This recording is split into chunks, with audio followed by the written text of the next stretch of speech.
ඉතින් සුබ දවසක් හැමෝටම. ඔයගොල්ලෝ ගේම් එක ගහද්දී මැෂින් එක නිකන් ඕෆ් වෙනවද? නැත්නම් මැෂින් එක ඔන් කරලා ටික වෙලාවක් ගියාට පස්සේ වැඩ කර කර ඉද්දි මැෂින් එක ඕෆ් වෙනවද?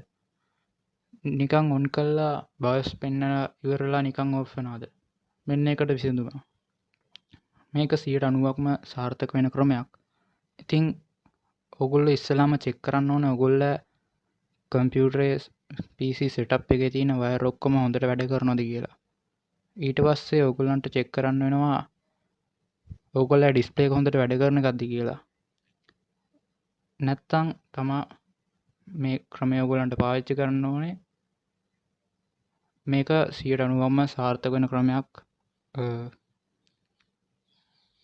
90% දිනාටම එන ලෙඩක් මේක කොටින්ම කිව්වොත් මැෂින් එක ඔෆ් වෙන්නේ මේක හින්දා. ඒ තමා ප්‍රොසෙසර් එක රත් වෙන එක. ඉතින් ඔයගොල්ලෝ කම්පියුටරේ ගැලවුවට පස්සේ ඔයගොල්ලන්ට මේ මදර්බෝඩ් එක බලා ගන්න පුළුවන්.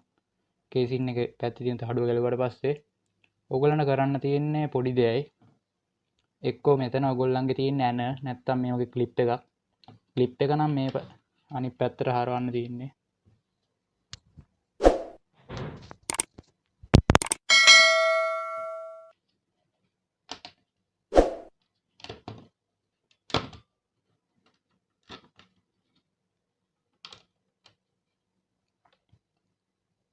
ඊට පස්සේ මේ ක්ලිප් වලින් උඩට ඉස්සුවාම මේක නිකම්ම ගැලවිලා එනවා.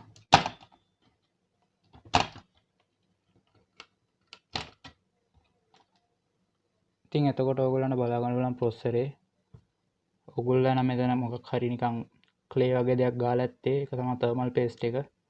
ඔයගොල්ලන්ට තියෙන්නේ ඒ ටික ඔක්කොම අයින් කරන්න ගන්නට බෝඩ් එකට මොකුත් වෙන්නේ නැති වෙන්න.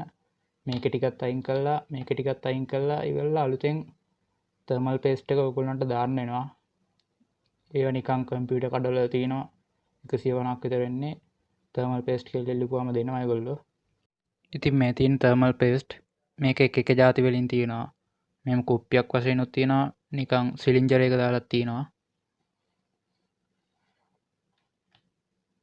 මේ වගේ දෙයක් තමයි තින්නේ නිකන් ක්ලේ වගේ. ඔයගොල්ලෝ මේකෙන් චුට්ටයි දාන්න ඕනේ. මේකේ තියෙන එක එක වර්ග එක හීට් වලට හදලා තියෙනවා. ඉතින් ඔයගොල්ලෝ ඒ ටික දාලා ඒකෙන් බිඳුවක් දාන්න ගොඩක් දාන්න යන්න එපා. ඔයගොල්ලෝ කරන ප්‍රධාන වැරද්ද තමයි මේක පුරාම දාන එක. ඒක වැරදි. මොකද මේක අපි ෆෑන් එක සෙට් කරුවාට පස්සේ මේක පුරාටම යනවා පැතිරිලා. මෙතනින් එළියට වැන්නොත් මේක ඇතුලේ තියෙන පින් වලට ගිහිල්ලා මොකක් හරි වෙන්න පුළුවන්. ඒ හින්දා මේක ගන්න යන්නත් එපා. මෙතනින් පොඩි බිඳුවක් තිබ්බම ඇති. අපි දත් බුරුසුවට දානවා වගේ චුට්ටක්. ඒ කියන්නේ මීටර් සයිස් එක වගේ ඒ ගාන වගේ ඇති. ඒ වගේ චුට්ටක් දාලා මේක හයි කරලා බලන්න වැඩ කරනවද කියලා. ඊට පස්සේ වැඩ ගේම් ගහලා බලන්න හීට් එක කොහමද කියලා. ඒත් හරියට නැත්තම් ඉතින් මේකයි ගලවන්න යන්න එපා. RAM ගලවලා ගන්න තමයි හොඳම වැඩේයි.